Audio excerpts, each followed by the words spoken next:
미국 바이든 대통령의 방한 마지막 날인 오늘 한미 정상은 미군 오산기지 항공우주작전본부를 찾아 방위태세를 점검합니다. 한미 정상은 어제 109분 동안 진행된 회담에서 한미 동맹을 글로벌 포괄적 전략 동맹으로 격상시키기로 했는데요. 네, 오늘 이 시간 두 분과 함께 어제 열린 한미 정상회담부터 평가해 보도록 하겠습니다. 이물출 경남대 극동문제연구소 교수, 김현욱 국립외교원 교수 자리했습니다. 어서 오십시오. 네, 어서 오십시오. 안녕하세요. 네, 안녕하십니까. 자, 윤 대통령 취임 후 처음으로 열린 정상회담, 그리고 역대 가장 빠른 한미 회담이었는데 또 청와대에서 나와서 용산에서 열렸던 첫 그런 자리이기도 했습니다. 여러 가지 기대, 우려도 있었는데 어제 그 한미 정상회담 좀 어떻게 보셨는지 일단 두 분께 질문을 드릴게요. 임 교수님부터 어떻게 평가하시나요? 예, 일단 뭐 이제 그 윤석열 정부가 출범한 지 얼마 안 됐고 네. 또 더군다나 이제 청와대에 나와서 새로운 대통령 집무실을 지금 마련해서 주변 환경이라든지 뭐 이런 게 지금 셋업이 안 된 그런 상황이잖아요. 네. 더군다나 이제 한미 정상회담이라는 게 어떻게 보면 정상 차원에서는 가장 큰 이벤트죠. 가장 큰 이벤트인데 이 이벤트를 이제 얼마나 잘 이제 성공적으로 마무리할 수 있을까 이제 이런 부분이 이제 저희들이 본 그 중요한 포인트였는데 네. 지금까지 상황을 보면 상당히 성공적으로 한미 정상회담을 지금 수행하고 있는 것으로 평가할 수 있을 것 같고요. 이제 차차 얘기를 하겠지만 어떻든 지금 윤석열 정부가 이제 이번 한미 정상회담을 준비를 하면서 겨냥했던 그 최종 목표가 이 글로벌 포괄적 전략 동맹, 네. 그죠?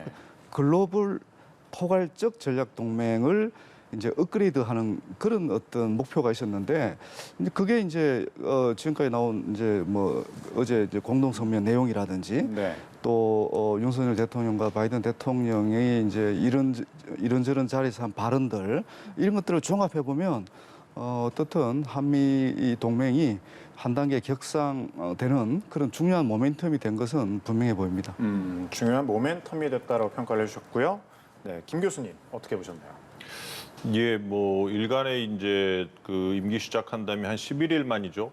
뭐 가장 역대 빠른 정상회담이 열렸는데 저는 뭐 시기적으로 상당히 지금 현 정부에는 운이 좋은 정상회담이었다. 왜냐하면 정상회담이라는 것은 결국은 방향성을 잡는 네. 회담이거든요. 우리가 뭐 구체적인 아젠다가 있다고 하더라도 그거는 후속 조치로서 실무급에서 장관급, 차관급, 뭐 국장급에서 다룰 일들이기 때문에 결국은 한미 간에 서로 윈윈할 수 있는 방향성을 만들어가는 그런 정상회담이었는데 그런 부분에서는 상당히 성공적이었다. 왜냐하면 언뜻 보면 경제 안보가 거의 대부분을 차지했고 네. 뭐 북한 문제에 있어서는 뭐 억지력 강화 그리고 뭐 대화에 열려 있다. 이러한 뭐 기존과는 그렇게 크게 다르지 않은 부분이 담겼단 말이에요. 그래서 경제 안보면 미국의 이익 아니야라는 생각들이 많은데 실제 지금 현재 상황을 보면 우리가 그 IPF라든지 미국 글로벌 공급망에 들어감으로써 경제적으로 우리 기업체들이 상당히 이익을 증가시킬 수 있는 그러한 부분들이 상당하거든요. 그래서 네.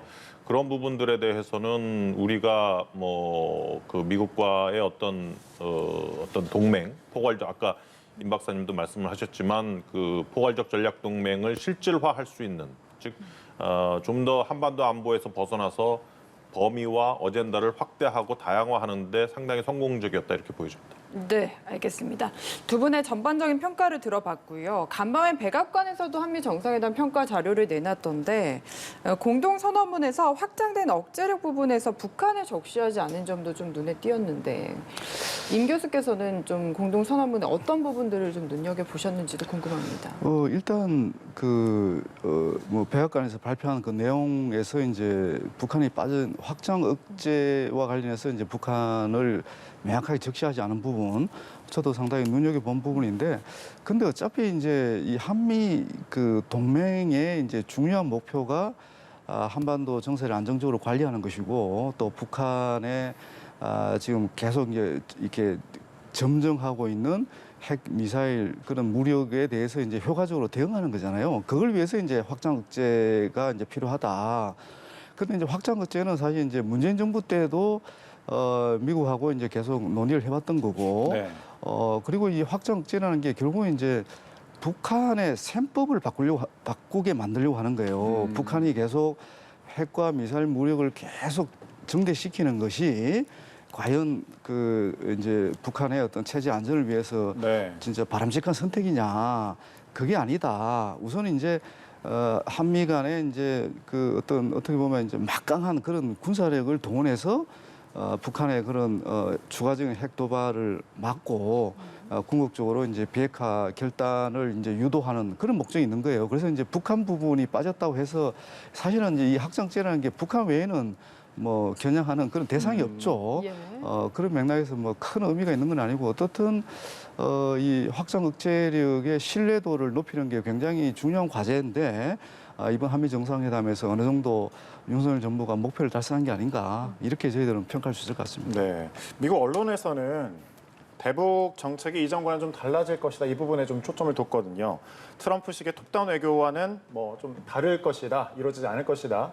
하지만 외교적 돌파구 가능성은 좀 줄어든 게 아닌가 이런 우려도 있습니다. 어떻게 생각하세요? 근데 이 네. 트럼프의 탑다운 방식이 과연 옳은 방식이냐에 대해서는 아직 이견이 있어요. 왜냐하면 그 이번에 이제 바이든 대통령이 내놓은 그 대북 정책, 즉 소위 이제 동결하고 비핵화하겠다는 거 아니까 이제 freeze and rollback이라고 하는데 프리즈만 하고 북한은 롤백 단계에서 협상에 진지하게 임하기가 상당히 어려워요. 왜냐하면 그 단계에는 신고하고 검증이 다 들어가는데 육자 회담에서 이제 북한이 탈퇴한 가장 큰 이유도 신고 검증 단계에서 막혀서 한 거거든요. 그러니까 뭐 북한이 가지고 있는 모든 핵무기 중에서 얼마만큼을 폐기할 거냐에 대해서 네. 신고를 하고 그게 진전을 보이는 거에 따라서 다 검증단이 들어가서 검증을 해야 되는데 그거를 과연 북한이 받겠느냐라는 거예요. 그래서 뭐 계속해서 북한이 요구한 거는 사전 조건, 프리컨디션을 달라라는 거잖아요. 그러니까 미국 입장에서는 북한이 프리컨디션을 주면 그것만 받고 그 이후에 비핵화 협상, 실무 협상에서는 진정성 있게 협상을 안 할 거다라는 게 미국 측 입장이기 때문에 아마도 그런 차원에서 그 과거의 어떤 탑다운 방식이 추후에 미국 좀 모르겠습니다. 다음에 만약 트럼프 대통령이 되면 이게 다시 부활할 수 있을지는 모르겠지만 예. 대부분의 관료들이나 학자들이나 미국 정부에서는 이런 실무 협상을 통해서 먼저 위로 가는 그러한 접근법이 일반 보편적이기 때문에 그런 부분에 대해서는 아마 뭐 이견은 없는 것 같습니다. 이게 확실히 트럼프 때와는 대북 접근법이 바뀌었다고 평가를 하는데 역시나 비슷한 생각이신 건가요? 이번에 아무래도, 드러난 건가요? 그러니까 트럼프 대통령의 접근법이 아주 유니크했던 거죠. 그런 접근법이 없었죠. 그래서 이게 좋은 점은 결국은 모멘텀을 마련할 수 있다는 건데 그 이후에도 실무 협상에서 제대로 된 비핵화가 진전이 될 수 있느냐에 대해서는 뭐 계속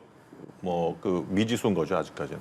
네. 그래 네. 이제 제가 이 부분을 조금 그 첨언을 하고 싶은데 네. 이제 저는 기본적으로 탑다운 방식이 여전히 저는 필요하다고 봅니다. 왜 그 이유는 이제 북한의 이제 독특한 체제 때문에 그렇잖아요. 네. 우리가 이제 그 당국가 체제라고 얘기를 하잖아요. 북한은 노동당이 이제 국가를 이끌어가는 거고 또 그 노동당의 이제 핵심 또 정책 결정자가 또 김정은 위원장이고 그리고 김정은 위원장의 어떤 판단과 어떤 결정이 굉장히 중요하단 말이에요.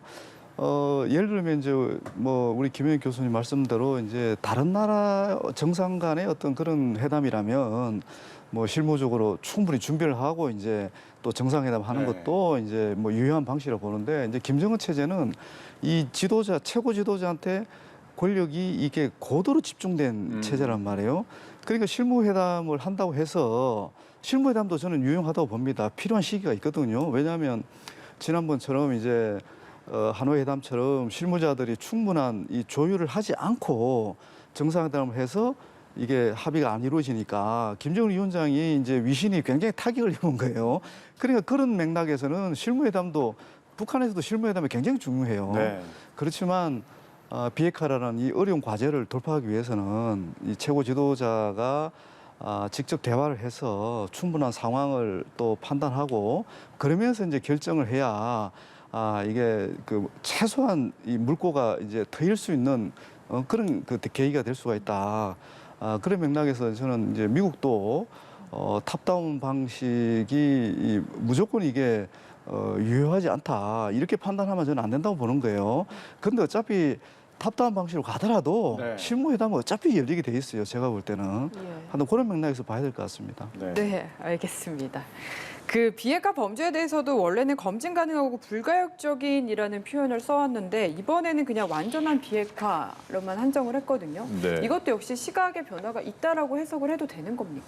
글쎄요, 뭐 그 김성환 실장 얘기로는 이게 뭐 북한 비핵화를 의미한다라고는 얘기를 해요. 그래서 아마도 최근에 일련의 용어가 상당히 많은 용어가 쓰이기 시작을 했단 말이에요. 과거에 CVID부터 트럼프 때 FFVD 그리고 뭐 와서 북한 비핵화냐 한반도 비핵화냐 뭐 완전한만 들어가느냐 검증 가능한도 들어가는 뭐 여러 가지 용어가 있는데 예. 제가 보기에는 뭐 목적하는 바는 거의 똑같다고 봐요. 완전한 비핵화고 또 지금 현 단계에서 지금 한국 정부나 다른 정부들이 생각하는 거는 결국은 북한이 핵을 가졌기 때문에 뭐 물론 뭐 다소 대북 그 안보를 뭐 어느 정도 보장해주는 조치는 있겠지만 결국은 비핵화라는 거는 북한 핵을 없애는 게 주안점인 것이고 그걸 제대로 하려면은 뭐 신고와 검증이란 단계는 당연히 거쳐야 되는 것이기 때문에 기본적인 개념은 크게 바뀐 건 아니라고 저는 봅니다. 임 교수님께서도 이 부분에 대해서 한 말씀. 예, 저도 김 교수님 말씀에 뭐 전적으로 공감을 하고요. 근데 이제 굳이 이제 또 추가로 또 좀 살펴볼 대목은 왜 굳이 미국은 한반도 비핵화를 계속 그 용어를 계속 사용하고 또 우리 또 대통령은 이제 북한 비핵화라고 표현할까? 이게 서로가 모르지 않을 거란 말이에요, 그죠? 근데 이제 제 추정이긴 한데 이제 우리가 지금 뭐 그 북한의 이 고도가 되고 있는 비핵화의 그 안에 핵 개발에 대응하기 위해서 우리도 핵 개발을 해야 된다 이런 목소리도 있잖아요, 그죠? 네. 네. 그래서 이제 뭐 제 개인적인 추정이긴 하지만 결국은 한반도 전체가 비핵화가 돼야 되지. 북한의 이제 그 핵 무력에 대응하기 위해서 뭐 한국도 우리 남한도 똑같이 핵을 개발해야 한다. 그거는 이제 이 비확산 세계적 차원에서 이제 비확산이 중요한 그런 외교 목표인 미국 입장에서는 아무래도 좀 끓는 대목이 될 수밖에 없잖아요, 그죠? 뭐 그런 맥락에서 각자의 어떤 이해관계를 어느 정도는 반영해서 북한 비핵화 또는 한반도 비핵화 이렇게 용어를 조금 달리 사용하고 있는 게 아닌가 이렇게 저는 그렇게 분석합니다. 네, 알겠습니다. 관련해서 하나만 좀 말씀드리면 예.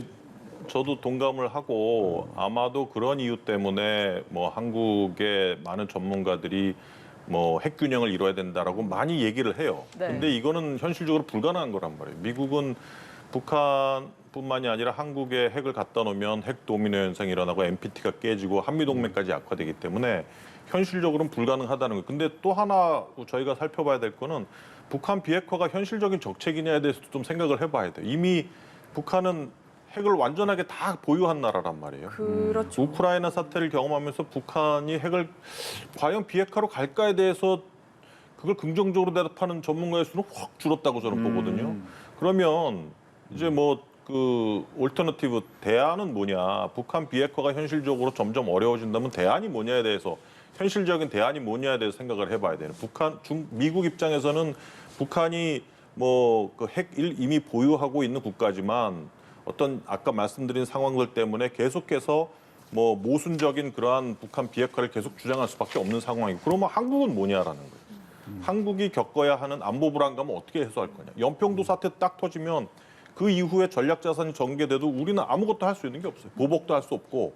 그러니까 지금 저는 아까 여기 공동 성명에서 그래도 우리가 상당히 좀 긍정적인 그 성과를 얻었다고 중에 하나를 생각을 할 수 있다면 확장 억제 전략 협의체가 구성이 됐다는 건 상당히 고무적인 거예요. 왜냐하면 우리가 평화를 위해서는 북한이 공격을 못하게 막을 수 있는 억지력이 필요한 거거든요. 예. 사후적으로 관리할 수 있는 억지력은 우리한테는 아무런 도움이 안 돼요. 그래서 지금 아베 신조 전 총리도 핵공유를 주장하기 시작을 했어요.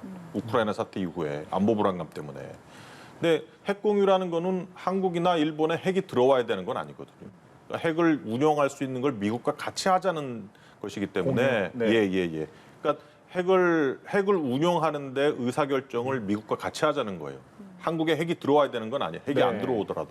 그래서 차선책으로 일본도 그런 걸 주장하는 거기 때문에 뭐 굳이 현실적으로 우리가 뭐 억제력 핵 균형이라든지 이런 것들이 현실적으로 불가능하다면 억지력의 균형을 맞출 수 있는 그런 다양한 조치들은 우리가 계속해서 고민을 해봐야 된다 이런 생각입니다. 네, 알겠습니다. 자, 또 북한은 지금 코로나 이슈가 있잖아요. 그 굉장히 그 많은 사람들이 발생했고 10% 이상이 발생했고 최근에 뭐 보면 자화자찬하기도 했어요. 잘 대처를 했다. 어제 북한의 백신 포함한 지원 의사가 또 나왔는데 북한이 이 코로나 안정기에 접어들었다고 이렇게 자화자찬하는 이 상황에서 좀 어떻게 반응이 나올까요? 그 사실 이제 저희들이 모든 걸 뭐 네. 다 알 수도 없고 또 북한이 제시한 뭐 환자 그 숫자라든지 네. 뭐 완쾌자 숫자라든지 이런 걸 이제 얼마나 신뢰하느냐 이제 이런 문제와도 연관이 돼 있긴 한데 제가 이제 북한을 들여다보면 사실 이제 북한이 가지고 있는 장점이 있어요. 방역과 관련해서. 네. 네. 이게 뭔가 하면 이제 북한이 어떻든 이제 일사불란하게 움직이잖아요. 또 뭐 그 어떤 위기, 외부적 위기가 오면 위기에 대해서 이제 일심 단결을 해서 이제 일사불란하게 움직이다 보니까 통제가 잘 되는 거예요. 이제 그러면서 다른 나라의 이제 확산보다는 좀 효과적으로 통제할 수 있는 그런 시스템이 이제 갖춰져 있다고 일단 봐야 되고, 이제 그러다 그리고 또 이제 북한은 이제 이 노약자 그러니까 고령자 비중이 좀 적고 그죠? 인구 구성적인 측면에서 우리도 그랬지만은 이제 결국은 이 코로나가 확진이 되면 그 위중증 환자 중에서 대다수가 이제 고령층이 많잖아요, 그죠? 네. 이제 그런 면에서 북한이 또 유리한 측면도 있고 뭐 이런 걸 보면 북한이 주장하는 이 그 숫자가 완전히 이게 뭐 이게 허구다, 신뢰할 수 없다 이렇게 또 평가할 수 없는 것 같아요. 그러니까 여전히 위험 요소는 안고 있지만 지금 한 9일째 지나면서 네. 나름대로 좀 통제되고 있는 게 아닌가 이렇게 또 봅니다. 그리고 또 네. 김정은 위원장의 그동안 이렇게 대내외적으로 발표한 그런 발언들을 보면 이 발언들이 이제 뭐 100% 신뢰할 수는 없지만 어느 정도 이제 이 사람이 그래도 솔직하게 이제 자신들이 처해 있는 상황을 얘기를 네. 해왔거든요. 이제 그런 맥락에서 보면 지금 아직도 안심할 수 있는 단계는 아니지만 초기보다는 통제되고 있다. 네. 이렇게 저는 평가하는 거예요. 예. 이제 그런 맥락에서 보면 지금 한미가 뭐 백신을 포함해서 네. 뭐 의약품이라든지 방역물자를 지원한다고 얘기는 했는데 북한이 받을 가능성은 더 지금 낮아졌다. 낮아졌다. 이렇게 봐야 되고요. 네. 또 이제 북한이 지금 어떻게 보면 이제 미국의 군사적 적대시 정책을 계속 비난하면서 네. 그러면서 자기들이 핵 미사일 무력을 계속 지금 증강시키고 있잖아요, 그죠? 한쪽에서 그러면서 이제 주민들과 군인들의 이제 어떤 힘을 모아가고 있는데 지금 당장 지금 열병 환자가 많고 뭐 코로나 확진자가 많다 그래서 미국산 백신을 들여오고 방역 물자가 들어가서 네. 북한 주민들이 그것 때문에 이 위기가 극복되었다. 그랬을 때 김정은 위원장의 어떤 그 뭐 뭐랄까 위신이라 그럴까 네. 리더십이 상당히 약화될 가능성이 있는 거거든요. 예. 그리고 북한은 이걸 받을 수가 없는 거예요. 남쪽이든 미국 쪽이든. 그래서 우리 한미 당국도 뭐 이 부분은 어느 정도 이해할 거라 보는데 어떻든 그래도 이제 북한의 상황이 더 악화되면 북한 주민들의 생명을 구하는 게 가장 우선적인 과제니까 네. 우리로서는 계속 그렇게 제한할 수밖에 없는 거예요. 북한이 어떤 식으로 받아라.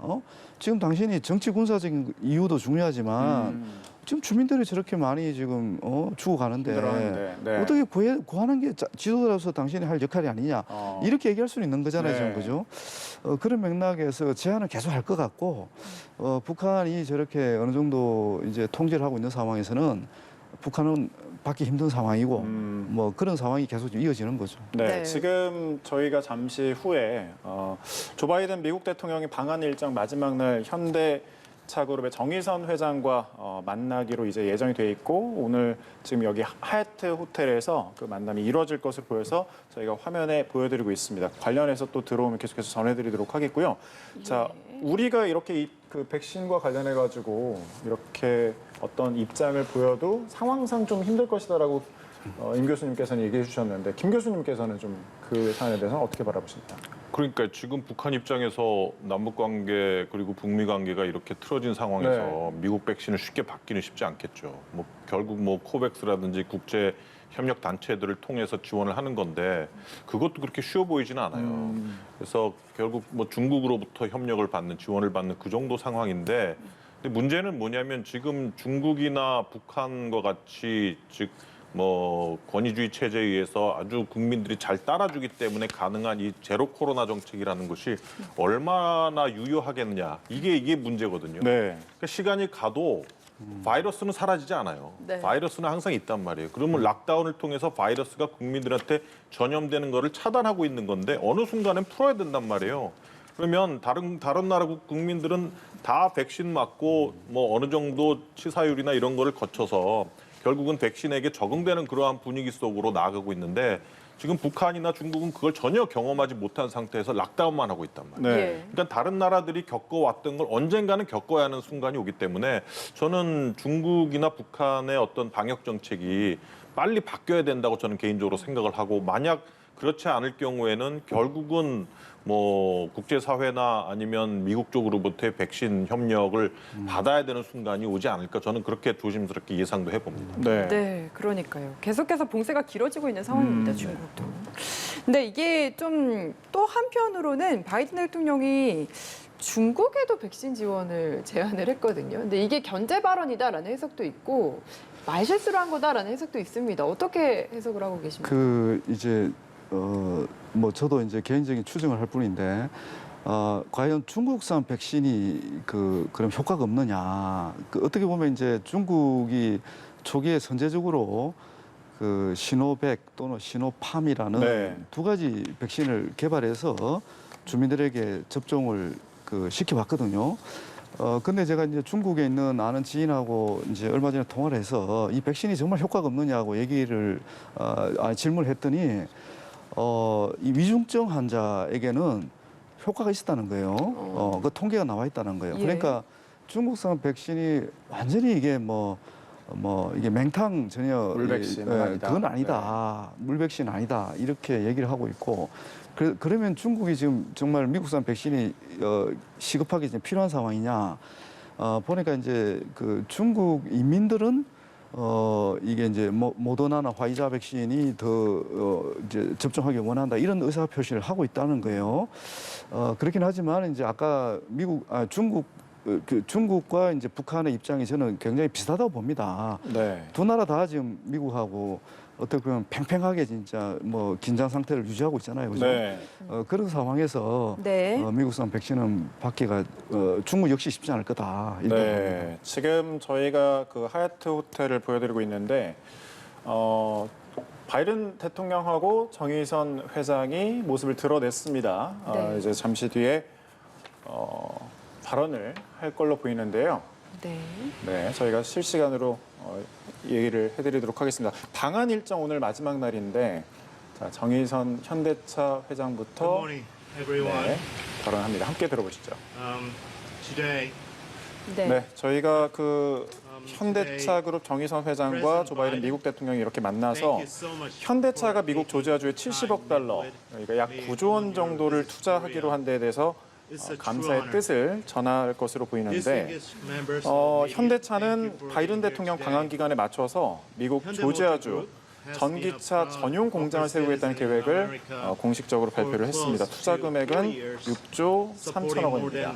네. 100,000 jobs across the country. 오늘 네. 하얏트 호텔에서 We have 15분간 come very 면담을 far 할 예정으로 알려졌는데 and 아마 become 15분간 very 면담을 successful 하고 그 in a 후에 short period 지금 of time. 발표가 있는 것으로 But 예상이 we are 되고 also 있습니다. preparing for our 네. future. 관련해서 지금 영어로 Yesterday, 발표가 되고 있는 we announced 상황이고요. an investment of $5.5 billion.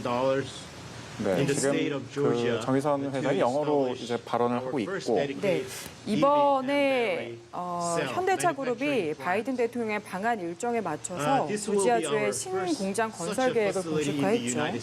이번 투자로 인해서 미국 현지에 8,500개 정도의 일자리가 생길 것으로 예상이 되는 상황입니다. 네. 네, 관련해서 바이든 대통령에게 선물이 됐다라는 평가가 많은 이유가 조지아주가 11월에 미국 중간 선거의 최대 격전지 중에 한 곳으로 지금 뽑히고 있기 때문에 I 바이든 like to 대통령이 특히 highlight 굉장히 an 많은 additional 관심을 investment 쏟고 related 있었던 to our future 곳이었고 business. 방한 일정에 맞춰서 현대모tor 현대차 Group 그룹이 이런 plans to 내용을 invest 발표하지 an additional $5 billion 않았나라는 through 내용들이 나오고 2025. 있습니다. 네, 환영 which will 만찬에서도 strengthen our collaboration 이제 둘은 between, 봤었고 with American 또 이렇게 enterprises 마지막 날 in 일정도 diverse 함께하고 있는데 technologies, 단순히 such 뭐 as 공장을 robotics, urban air 짓는다 뭐 mobility, 이런 autonomous 감사천이라고만 driving, 봐야 and 될까요? 뭐 AI. 또 다른 의미가 있는 걸까요? 임 교수님 This 어떻게 will 보시나요? enable us to grow into 이번 a 그 company 바이든 that offers better 대통령의 이제 방한 convenience and safety 일정을 to 자세히 our 보면 customers. 네, 우리가 이제 In 경제 total, this makes the 안보를 sum of 얘기하잖아요. the new 근데 US 이제 경제 investment to 안보라는 over 것이 $10 billion. 결국은 이제 이 실행하는 주체는 Through these investments, 기업이거든요. Hyundai 민간 Motor Group will 기업이거든요. provide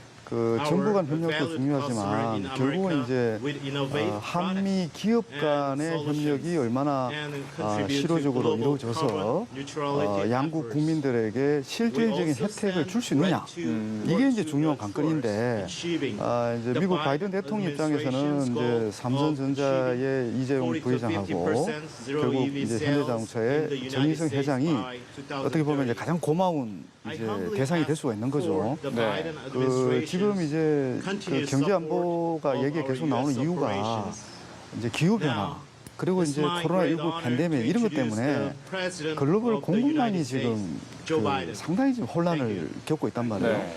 근데 이 글로벌 공급망 네. 그 교란과 관련해서 가장 피해를 보는 나라가 지금 미국입니다. 네. 근데 이제 이 그 글로벌 공급망의 핵심 그 물자라 그럴까요? 그 제품이 결국 반도체하고 전기차, 네. 배터리 이런 거거든요. 근데 이제 우리 한국의 그 삼성전자하고 현대자동차가 아주 글로벌 기업이고 반도체와 전기차, 배터리와 관련해서 상당한 기술력도 보여주고 있고 또 생산 능력을 보여주고 네. 있기 때문에 미국 대통령으로서는 특별한 감사의 뜻을 표시할 수밖에 없는 그런 상황이다 이렇게 해설할 수 있습니다. 네, 알겠습니다. 지금 정의선 회장의 발언은 끝이 났고요.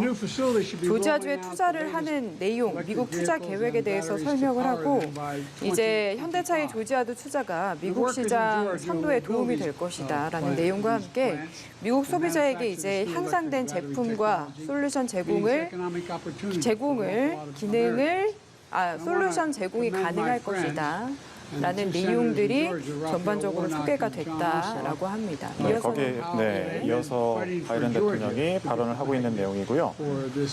그러면 이제 뭐 처음에 삼성 평택 공장을 방문을 했고 바이든 대통령이 그리고 마지막 일정으로 이렇게 정의선 회장과 만난 것 자체가 또 의미가 있다고 볼 수 있겠네요. 바이든 대통령 입장에서는, 바이든 정부 입장에서는. 그렇죠. 이제 지금 이제 반도체, 그 전기차, 또 배터리 이런 것뿐만이 아니라 지금 신흥 기술이라고 해서 뭐 AI, 또 빅데이터, 또 양자 컴퓨터 뭐 이런 그 신흥 기술들이 지금 막 쏟아져 나오고 있습니다. 근데 이제 이런 부분과 관련해서 우리 기업들의 경쟁력이 상당히 뛰어나다 보니까 그 미국 입장에서는 이제 현대와 삼성뿐만이 아니라 뭐 SK라든지 뭐 다른 우리 대기업들과의 협력도 굉장히 중요해진 상황입니다. 한화도 그렇습니다. 그렇죠. 한화도 그렇고요. 재생에너지도 굉장히 중요한 과제고요. 그리고 또 이 바이든 대통령이 또 전기차에 특별한 관심을 가지고 있어요. 바이든 대통령이 이제 지난해 취임할 때 여러 가지 이제 경제 정책을 발표했는데 그때도 이제 이 전기차 관련해서 미국이 주도하겠다. 왜 전기차를 강조하느냐 하면 그게 이제 지구적인 이제 지금 지구 온난화 현상을 최대한 감소시키는 게 굉장히 중요하잖아요. 그게 이제 우리가 말하는 뭐 저탄소 산업으로의 전환이 지금 굉장히 중요하거든요. 그게 이제 우리 기업들이 그 부분과 관련해서 미국과 협력을 줘서 굉장히 많은 상황이죠 지금. 그래서 이제 나중에 또 말씀 뭐 또 저희들이 토론을 하겠지만은 IPEF라고 해서 인도 태평양 경제 협력체 이것도 이 핵심은 결국은 이제 글로벌 공급망을 다시 이제 복원하는 거고 글로벌 공급망과 관련해서 이제 가장 중요한 그 제품이 이제 반도체를 비롯 못한 뭐 전기차 친환경 제품들입니다. 네. 그리고 이제 현대자동차가 지금 조지아주에 그 공장을 내년 초에 이제 착공합니다. 그래서 2025년에 이제 본격적인 가동을 하고 연간 30만 대 전기차를 생산하는데요. 이 전기차가 이제 거의 세계 최고 수준의 기술력을 이제 자랑하게 됩니다. 네. 그러니까 미국에서도 굉장히 관심이 있고요. 그러니까 현대자동차가 가지고 있는 그 제조 능력, 또 기술 역량, 네. 뭐 이런 것들이 이제 미국으로서는 굉장히 이제 호감을 가질 수밖에 없는 거죠. 그리고 이제 아까 이제 보니까 미국 그 국민들에게 이제 미국 국민들의 어떤 그 소비 어떤 욕구를 이제 보다 이제 충족시킬 수 있다. 어떤 소비 말하는 거죠? 그게 이제 전기차에 대한? 관련된 거죠. 예. 그러면서 이제 뭐 솔루션을 제공할 수 있을 거다 얘기하는데 이 그 현대자동차가 이제 조지아주에 그 세우는 이 그 전기차 새로운 신공장이라고 하는데 이 신공장이 어떻게 보면 이제 우리가 얘기하는 스마트 공장이죠. 네. 모든 게 이제 AI 기반으로 또 사물 인터넷 네. 뭐 이런 게 이제 다 장착이 돼서 이 최고 수준의 자동화가 이루어지는 실현되는 그런 공장입니다.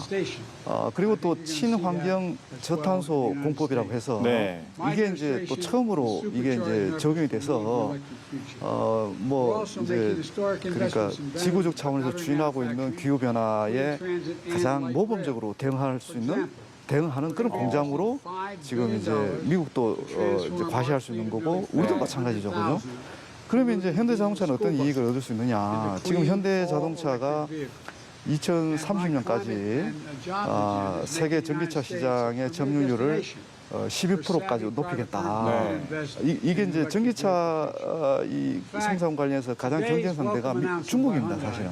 이것도 여러 가지 함의가 있는데 지금 미국이 이제 글로벌 그 공급망을 다시 이제 복원하는 노력을 하면서 어떻게 보면 이제 중국에 의존하지 않겠다는 거예요. 글로벌 공급망을 복원하는데 이 중요한 목표는 중국 또는 러시아에 의존하지 않는 공급망을 네. 이제 회복시키는 게 목표인 거예요. 미국 주도로. 그렇죠. 네. 근데 그걸 위해서는 인도 태평양 지역의 국가들 간의 협력이 중요하고 그 핵심 국가가 이제 일본하고 우리 한국이 되는 거고, 네. 그죠? 이제 그런 맥락에서 이제 이 기업 간 협력을 이제 활성화시키는 거, 이게 이제 미국 바이든 대통령으로서는 중요한 목표가 되는 거죠. 네. 네. 김 교수님 어쨌든 굉장히 감사의 뜻을 오랜 시간 미국 대통령 그러니까 정상이 표현을 하고 있는 상황이지 않습니까? 이게 좀 이례적인 장면인 건지 통상적으로 볼 수 있는 건지 이런 부분도 좀 궁금하거든요. 상당히 이례적이죠. 왜냐하면 저희가 그 아시다시피 2009년도에 이제 동맹을 포괄적 전략 동맹으로 바꾸기 시작을 했는데 소위 이제 지역 차원, 글로벌 차원으로 이제 확대하겠다는 얘기였는데 뭐 지역 차원의 한미 동맹은 상당히 발전을 하지 못했고 주로 이제 글로벌 차원에서 이제 많은 진전이 있었다고 봐야 되겠죠. 근데 그러한 진전이라는 것도 상당히 뭐 상투적인 그러한 진전에 머물렀었단 말이에요. 근데 이제 이번에는 이제 미국이 실질적으로 중국의 어떤 경제적인 성장에 대응하기 위해서 상당히 획기적인 정책을 들고 나온 거예요. 네. 소위 글로벌 공급망이라는. 이전에 오바마 정부 때의 미중 간의 어떤 경제적인 상호 우선성이 워낙 컸을 때 지금도 크지만 그런 상황에서는 이제 미국이 중국 때리기를 전혀 생각을 못 했거든요. 경제적으로 때리면 되돌아오는데 이걸 어떻게 때려라고 생각을 했었던 거를 이제 바이든은 그럼에도 때려야 되기 때문에 한번 연구를 해보자 해서 각 첨단 기술 산업 부문별로 배터리 뭐 아니면 뭐 그 반도체면 반도체, AI면 AI, 6G면 6G 해가지고 전 세계를 거쳐서 어떤 경로로 해서 미국으로 생산품이 들어오는지에 대한 글로벌 공급망의 맵을 국무부는 하나씩 그리기 시작을 하고 업그레이드를 하기 시작을 했어요. 그래서 그 맵에 따라서 이제 중국과 관련된 걸 하나하나 절연하기 시작을 한 거죠. 예를 들어서 뭐 반도체가 삼성에서 들어오는 거면 삼성과 중국과의 그 연결고리를 하나하나 살펴보고 파악을 해서 그걸 끊기 시작을 한 거예요. 그러니까 삼성이나 LG를 불러온 까닭은 너네 중국과 끊어라고 얘기를 하기 위해서 부른 거란 말이에요. 그러니까 이제 그런 식으로 매우 촘촘하게 중국 때리기 정책을 하기 시작을 했고 그리고 그걸 위해서는 아주 한국과 같이 지금 그 임 박사님도 말씀을 하셨지만 그 한국 전기차는 미국, 중국, 일본, 미국, 중국 다음이에요. 전 세계 랭킹 3위예요. 이게 전기차 세대로 넘어가면 일본과 뭐 독일의 무슨 머세디스나 BMW는 다 뒤처지게 돼 있단 말이에요. 그만큼 현대 기아차가 선도적으로 지금 나서고 있기 때문에 뭐 삼성 반도체도 어제 말씀드린 마찬가지고 이러한 기술을 가진 기업체들이 글로벌 공급망을 미국이 자기 국가 주도로 만드는데 기여를 해주기를 원하는 거란 말이에요. 네. 그래서 그런 차원에서 지금 아마 그 현대 자동차에 미국의 공장을 짓는 거는 상당히 미국 입장에서는 어떤 자국 주도의 어떤 경제 질서를 다시 한번 구축하는 데 매우 중요한 도움이 되는 건 거죠. 네.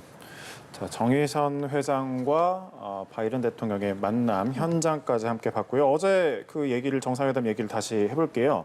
회담을 마치고 나서 두 정상은 환영 만찬을 가졌는데 새 정부의 내각, 여야 지도부, 재계 주요 인사들이 또 참여를 했습니다. 어제.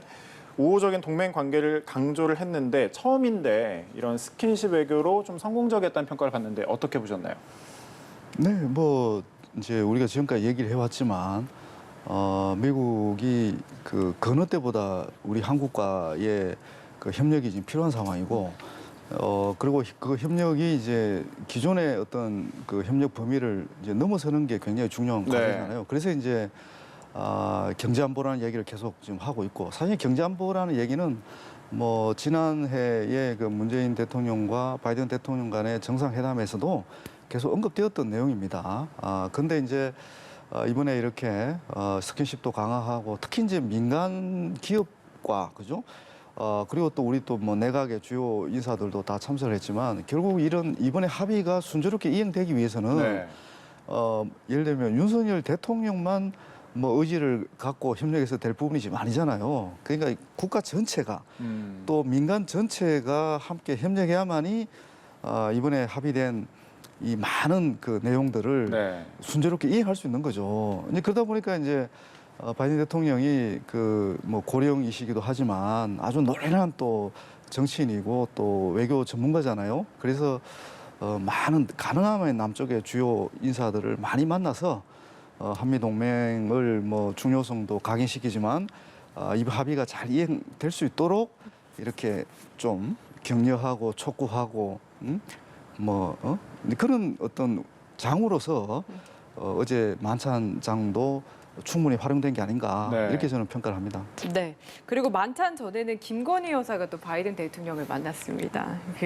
질 바이든 여사가 동행을 하지 않아서 이제 상호주의 원칙에 네. 따라서 만찬은 함께하진 않았는데 그래도 짧은 시간 안에 예를 잘 갖췄다 이런 평가들이 많더라고요. 뭐 아무래도 그 미국의 퍼스트 레이디가 참석을 하지 않았기 때문에 김건희 여사의 역할이 상당히 축소된 면이 있죠. 뭐 그렇다고 해서 완전히 그냥 그 모든 행사에서 다 뭐 모습을 드러내지 않는다는 거는 그래도 좀 그 한국을 방문한 바이든 대통령에 대한 예의가 아니기 때문에 그래도 뭐 인사치레 정도는 한 게 아닌가 싶고 아마 뭐 다음번에 그 윤 대통령의 미국 방문 당시에는 뭔가 영부인들 간에 퍼스트 레이디 간의 어떤 스킨십도 충분히 우리가 기대를 해볼 수 있겠죠. 왜냐하면 퍼스트 레이디 간에도 뭐 여러 이슈들을 우리가 만들 수 있거든요. 그렇죠. 그래서 뭐 여성 인권 문제라든지 아니면 뭐 기타 그 어떤 다른 차원에서의 어떤 글로벌 협력도 충분히 가능하기 때문에 뭐 그런 차원에서는 뭐 아마 다음 기회가 한번 기대해 볼 만하다고 봅니다. 네. 그 만찬 얘기를 했을 때 방금 전에 이제 임 교수님께서는 그 말씀해 주셨으니까 보면 그 우리 측 인원 중에 5분의 1가량이 삼성전자, SK그룹 등 국내 주요 그룹 총수였고 미국도 블링컨 국무장관, 오스틴 국방장관 대신 러문도 상무장관과 퀄컴의 CEO가 또 함께를 했는데 기존의 안보 동맹을 경제 동맹으로 좀 강화하려는 의도로 봐도 되는 건가요? 네. 뭐 그게 지금 네. 입장에서 아까 뭐 임 박사님도 많이 말씀을 해주셨고 저도 말씀을 드렸듯이 네. 뭐 경제 안보가 지금은 미국의 가장 그 주안점이거든요. 그러니까 결국 2008년 글로벌 금융 위기 이후에 중국의 경제적 부상 그리고 차이나 머니를 많은 국가들이 따라서 미국에서 중국 쪽으로 방향을 돌리고 그러면서 결국 트럼프 정부 와서는 중국 정책에서 중국 때리기 정책으로 완전히 강경으로 선회를 했는데 결국은 좀 더 촘촘한 지금과 같이 경제 상호 우전성이 전 세계에 다 얽혀 있는 상황에서는 뭐 때리기가 쉽지 않거든요. 네. 그러니까 이제 결국은 때리기 위해서 바이든 대통령은 매우 스마트하고 디테일한 정책을 지금 펴고 있다고 저는 봅니다. 그래서 뭐 그런 차원에서는 어쨌든 뭐 경제 안보라는 측면에서 한국 즉 초인류의 기술을 보유하고 있는 한국 기업체들을 미국으로 불러서 미국과의 어떤 협력을 증진시키고 어쨌든 뭐 그런 것들이 이제 좀 중요한 상황인 거죠. 그래서 이런 측면에서 결국은 뭐 미국 글로벌 공급망에 우리가 상당히 깊숙이 들어갈 수밖에 없는 상황이란 말이에요. 과거에 안보 대 경제냐 아니면 뭐 미국 중심의 가치 대 경제적 이익이냐 이런 양문법적 논리는 이제 없어졌다고 네. 봐야죠. 왜냐하면 글로벌 공급망이라는 거를 구축을 해서 과거에 미국이 패권국이었을 때는 뭐 42% 정도의 GDP를 냉전 시대 때는 미국이 차지했을 때는 미국이 모든 걸 다 할 수 있었어요. 한국, 일본, 이분 중국한테까지도 막대한 경제 지원과 군수 지원을 해줬단 말이죠. 예. 근데 이제 그런 게 없어가지고 그러면 뭐 아무것도 받는 게 없는데 왜 미국한테 협력을 해야 되지? 라는 게 많은 국가들의 질문이었는데 이제는 공급망을 만들어서 여기에 들어오면 혜택이 있다라는 걸 계속 보여주는 거예요. 들어오면은 시장도 너네가 다 가질 수 있고 우리 기술도 미국 기술도 한국이 가질 수 있고 또 그런 것들을 계속해서 이제 줄 수 있기 때문에 아마도 이러한 바이든 정책의 글로벌 공급망 그리고 이게 공식화 제도화되는 IPF라는 것을 통해서 이제는 안보도 미국으로부터 얻을 수 있고 경제도 얻을 수 있다라는 그런 새 패러다임을 바이든이 짜기 시작했다. 그런 의미에서 아마 중국의 비판이 더 거세지는 게 아닌가 싶습니다. 바로 그 점이 가장 걱정되는 네. 부분입니다. 중국의 견제, 글로벌 공급망에 깊숙이 들어갈수록 중국의 견제를 저희가 어떻게 감내를 해야 될지 어떤 해법이 필요하다고 보십니까? 그 이제 이 질문과 관련해서 조금 더 이제 배경 설명을 해야 네네. 되는 게 이제 기후 변화에 따라서 이제 코로나 뭐 팬데믹이 이제 정말 우리한테는 뭐 계속 풀어야 될 숙제가 되어 있고 그다음에 이제 러시아의 우크라이나 침공 뭐 또 중국의 이제 제로 코로나 정책 뭐 이런 것들이 이제 글로벌 공급망을 이제 엄청나게 교란을 시킨단 말이에요. 이제 이 글로벌 공급망의 교란이 우리한테 주는 효과는 당장 이제 물가가 계속 지금 치솟고 있고 또 물가 때문에 또 금리도 오르고 있고 네. 그러니까 이제 우리 국민들이 굉장히 이제 더 고통을 겪는 거잖아요. 이거는 이제 미국 국민들도 똑같이 겪고 있는 거예요. 그러니까 이게 물가 상승, 금리 상승이라는 게 결국 이 글로벌 공급망을 안정화시켜야 되는데 이게 미국이 글로벌 책임을 갖고 있다 이렇게 보는 거잖아요. 우리도 이제 함께 참여하는 거고. 네. 문제는 뭔가 하면 이 글로벌 공급망과 관련해서 이제는 과연 중국을 신뢰할 수 있느냐. 예? 미국은 지금 중국을 신뢰할 수 없다는 거예요. 근데 이것과 관련해서 우리가 주목할 부분이 뭔가 하면 계속 이게 가치와 규범에 입각한 국제 질서를 얘기하잖아요. 가치와 규범에 입각한 국제 질서를 네. 다시 회복해야 된다. 그걸 위해서 한미가 더 힘을 합쳐야 된다. 이렇게 하잖아요. 그러면 이 그 가치가 뭐냐? 그게 이제 자유, 인권, 민주주의란 말이에요. 그리고 또 바이든 대통령이 무슨 얘기를 했냐면 그 기자회견 때 민주국가와 독재국가의 대결이다. 민주국가와 독재국가의 대결인 거예요. 네. 그럼 이 독재국가가 누굴 지칭할까요? 중국과 북한. 그렇죠. 그러니까 이거는 지금 우리가 이 글로벌 공급망을 회복하는 관련해서 중요한 부분이 어차피 우리는 보다 안정적인 공급망을 확보해서 물가를 안정시켜야 되는데 네. 지금까지 우리가 너무 중국에 의존해왔다. 이제 중국에 대한 의존도를 줄이는 게 핵심 과제단 말이에요. 그러니까 우리 이제 아까 이제 질문 주셨지만 과연 그럼 우리가 어떻게 대응해야 되느냐? 사실 우리 기업들은 사실 굉장히 지금 난처한 입장에 있어요. 왜냐하면 우리 수출의 22%가 중국 시장이에요. 20%는 굉장히 큰 거예요. 네. 그러니까 그리고 또 여전히 우리는 중국에서 이 원료라든지 뭐 이제 핵심 광물이라든지 이런 것들 여전히 우리는 중국에 의존하고 있어요. 히토리 뭐 요소 히토리 같은 요소 예. 이런 게 의존하지 않으면 당분간 이런 게 없으면 우리가 생산을 정상화할 수가 없어요. 그죠? 그러니까 이제 제가 이제 드리고 싶은 말씀은 어차피 우리가 이게 이제 글로벌 대세 추세잖아요. 이게 이제 우리가 지구적 차원의 이제 기후 변화 대응도 해야 되고 네. 또 안정적인 공급망도 이제 회복해야 되고 이것과 관련해서 미국과 협력하는 것은 이거는 필수 불가결한 요소인 건 분명하고 이제 기업 차원에서는 이제 중국에 대한 의존도를 낮추는 게 또 중요한 목적이고, 근데 당장 할 수 없단 말이에요. 네. 그 시간을 두고 단계적으로 의존도를 낮춰가는 그런 노력을 할 수밖에 없는 상황이란 말이에요. 그러니까 우리는 보다 더 신중하게 중국과의 관계 설정이 이제 불가피한 거고. 그래서 제가 이제 시간이 제한돼 있어서 이제 좀 체계적인 더 구체적인 내용을 말씀 못 드리지만 이게 말처럼 쉽지는 않은 그런 것들이 굉장히 많은 거예요, 솔직히. 그래서 일단은 이제 한미 정상 간의 포괄적인 이런 이제 합의는 했어요. 네. 이거는 어떻게 이제 앞으로 단계적으로 이행할 것인가 관련해서는 또 다른 도전 과제들이 지금 막 산적해 있다. 우리 기업들의 이제 그런 안정적인 생산도 또 투자 활동도 보장해주면서 이 합의를 또 이행해 나가는 네. 과제거든요. 그게 이제 핵심이 결국 중국과의 또 새로운 관계 설정. 중국과도 신뢰 관계가 굉장히 중요한 거예요. 우리가 한미 동맹으로만 지금 이런 경제 안보 기술 이런 진전을 도모할 수가 없어요. 네.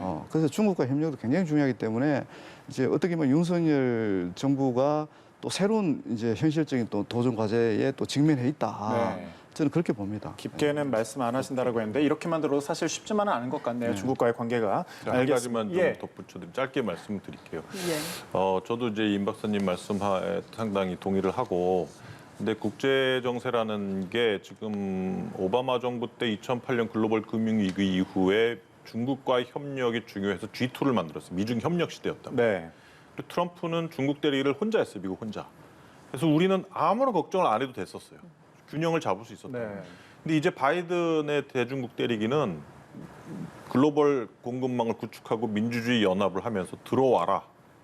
안 들어오는 국가들은 혜택이 없다라고 제로섬으로 몰고 갑니다. 지금 미국이. 그렇기 때문에 지금 상태에서 균형을 잡기는 매우 어려워졌어요. 균형을 잡아도 이전에 미국은 동맹국으로서 한국과 협력을 매우 강화시키려고 노력을 했지만 이제 균형을 잡기 시작하면 이제 한국에 대한 어떤 관계가 원활하게 유지될지도 상당히 미지수인 상태가 돼버린 거예요. 그래서 큰 방향성은 미중 경쟁에서 미국 쪽으로 가는 게 지금은 맞다고 보는데, 문제는 임 박사님 말씀하신 것처럼 매우 구체적인 디테일한 어젠다에서 우리가 어떻게 조율을 할 것이냐 문제. 예를 들어서 지금 아까 말씀하신 것처럼 뭐 우리가 뭐 미국과의 어떤 첨단 기술 산업에 협력을 한다 하더라도 우리의 이익과 우리의 기업의 이익이 우선적인 거거든요. 그것은 뭘 의미하냐면 미국의 공급망에 우리가 100% 동의할 필요가 없어요.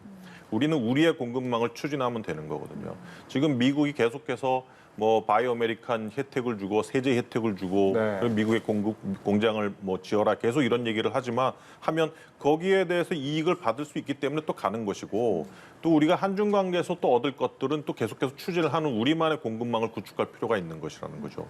그래서 그런 차원에서 뭐 아무래도 추후에 뭐 예를 들어서 중국이 매우 이거는 한중 관계를 위해시키는 레드라인이다라고 정말 신중하게 인지하는 그런 부분에 대해서는 또 우리가 매우 주의 깊게 접근을 해야 되는 것이고, 그래서 그런 부분들은 구체적으로 한중 관계와 한미 관계를 통해서 아주 뭐 앞으로 좀 세밀하게 좀 조율을 하고 해나가야 할 부분이지 않느냐 그런 생각을 합니다. 네, 알겠습니다. 두 분 말씀 여기까지 듣도록 하겠습니다. 이물출 경남대 극동문제연구소 교수, 김현욱 국립외교원 교수와 함께했습니다. 고맙습니다. 잘 들었습니다.